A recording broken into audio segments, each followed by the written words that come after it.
अच्छा जी, कैसा लग रहा है आपको? सबसे पहले तो ये बताइए। सर ये तो मेरा ना 20 सालों की तपस्या का फल है। वाह, 20 साल लग गए आपको यार। तो सर मैं सेकंड सीजन से ट्राई कर रही थी। फर्स्ट सीजन में थोड़ा समझ आया कि कैसे करना है, तो अब जाके मेरा नंबर लगा है यहाँ पे आना। और जैसे सर आप बोलते हैं ना कि ये ज्ञान का मंच है, बिल्कुल जी। तो मुझे लगता है कि जितना भी मेरे पास ज्ञान है उसी ने मुझे यहाँ तक पहुँचाया है। बहुत अच्छी बात कही आप। वाह। तो अपने दर्शकों को और यहाँ की जितनी भी जनता उनको मैं बताना चाहूँगा कि ये पहले से आकर के यहाँ बैठी हैं क्योंकि इनके पैरों में एक थोड़ी सी दुविधा है। हमारी टीम ने एक वीडियो बनाया था आपके ऊपर, अगर आप आज्ञा दें तो उसे हम दिखाना Sure, चाहेंगे। Can we see the video please?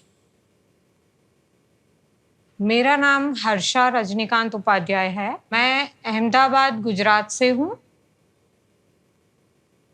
मैं और मेरी दीदी हम लोग एक साथ एक घर में रहते। जब से मैं पैदा हुई तब से मेरे राइट लेग में एक प्रॉब्लम है।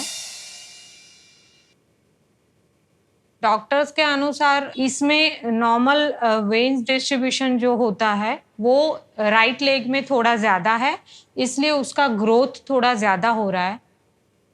अभी इसका वेट थोड़ा ज़्यादा बढ़ गया है, तो मुझे चलने में थोड़ी सांस फूल जाती है कभी। अगर कोई और मेरा ये पैर उठाने को चाहे तो वो नहीं उठा पाएगा 2 हाथ से भी।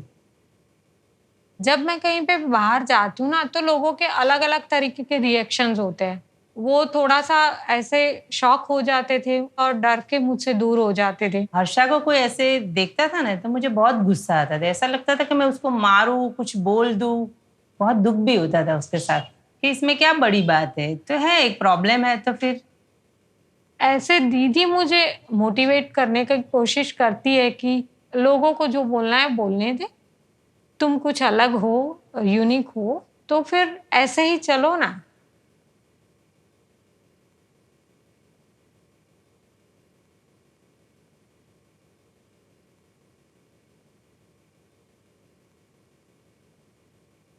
मेरी दीदी ने शादी भी नहीं की। वो मेरे लिए एक स्ट्रॉन्गेस्ट पिलर बन के हमेशा खड़ी रही है। मेरे लिए तो उन्होंने बहुत ही सैक्रिफाइस किए हैं। तो उनको तो मैं कभी रीपे नहीं कर पाऊंगी, पर कुछ उनके लिए मैं करना चाहती हूँ। मेरी दीदी ने ना मुझे अपनी पूरी दुनिया बना लिया है। तो अब मैं कौन बनेगा करोड़पति में आके उनको पूरी दुनिया घुमाना चाहती हूँ।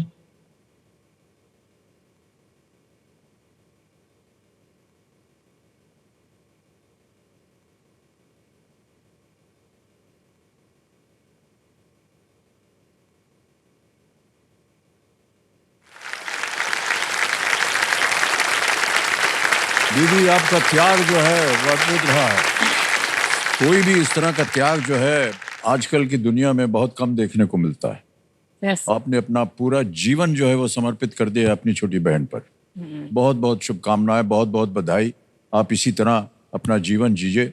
और जैसा कि अभी कह रही थी हर्षा जी को, आपके लिए पूरा देश भर में और विश्व भर में घुमाना चाहती हैं आपको, क्योंकि आप इनके लिए पूरा विश्व है। तो आपको विश्व देखना चाहिए, केवल यही नहीं है कि नहीं? हमारी शुभकामनाएं आपके साथ Harsha ji. Thank you sir. और हर इंसान में कुछ न कुछ कष्ट होते हैं, कुछ न कुछ दुविधाएं होती हैं, और वो अपना जीवन जीते हैं नॉर्मल एक इंसान की तरह। मैं ऐसे मानती हूँ कि भगवान ने मुझे कुछ ना यूनिक बना के भेजा है। बहुत अच्छी बात कही आप। वाह। बहुत सारी असुविधाओं के होते हुए भी अच्छा जी जो है कह रही हैं कि भगवान ने मुझे इसीलिए भेजा है कि मैं विशेष हूँ। हाँ। आजकल आप कर क्या रहे हैं? सर मैं ना एक आर्ट एंड क्राफ्ट टीचर हूँ। ओह। मतलब 5 साल से लेके 75 साल के स्टूडेंट मेरे पास आते हैं। तो मैं उनको डिफरेंट टाइप ऑफ आर्ट होता है, पेंटिंग होता है, ड्राइंग होता है, पेपर क्राफ्ट होता है, फिर इधर ज्वेलरी मेकिंग है, मेहंदी है, और साथ साथ में मैं म्यूजिक भी सिखाती हूँ। तो आप क्या गायकी करती है? कोई सितार, तबला, हारमोनियम? सर मैं दोनों करती हूँ। मैं हारमोनियम बजाती हूँ। अच्छा। हारमोनियम और जो इलेक्ट्रिक कीबोर्ड होता है वो, और तबला भी बजाती हूँ मैं। तो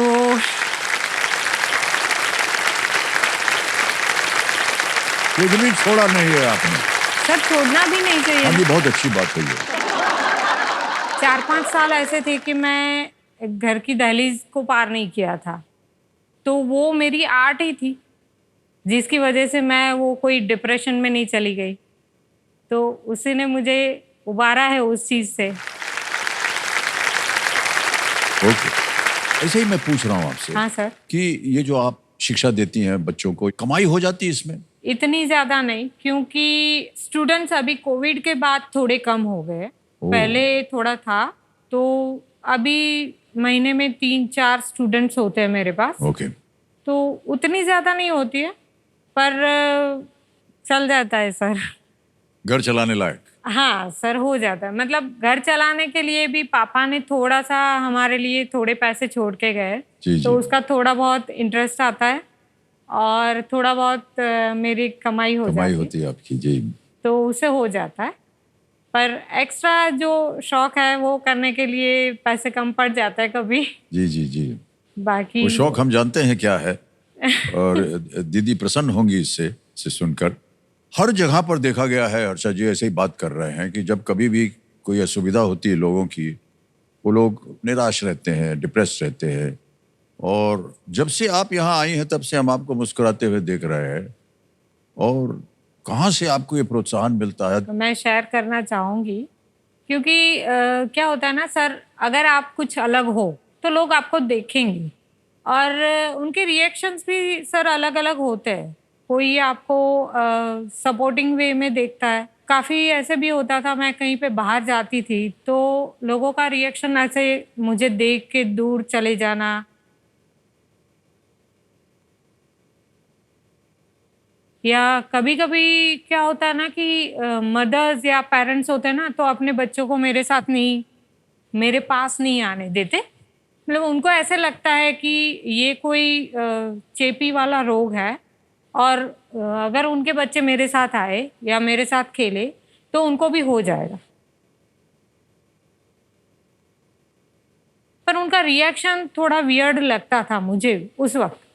तो शुरू शुरू में मुझे फील होता था सर, मैं घर पे आके रोती भी थी।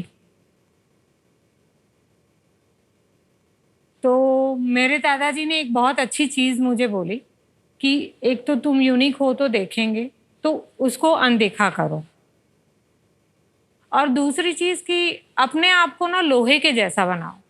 मतलब कि इतना स्ट्रांग बनो कि कोई आपको अगर परेशान करना चाहे ना, तो परेशानी उनको हो, तुम्हें ना। बिल्कुल, क्या बात है।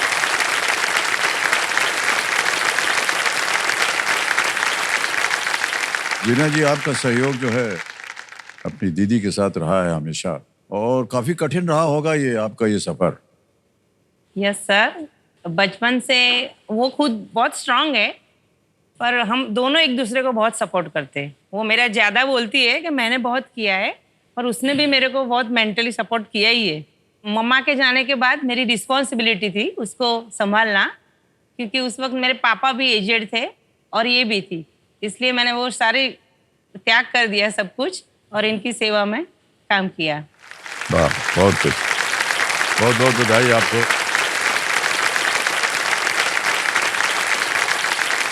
अपने बारे में आपने बिल्कुल नहीं सोचा।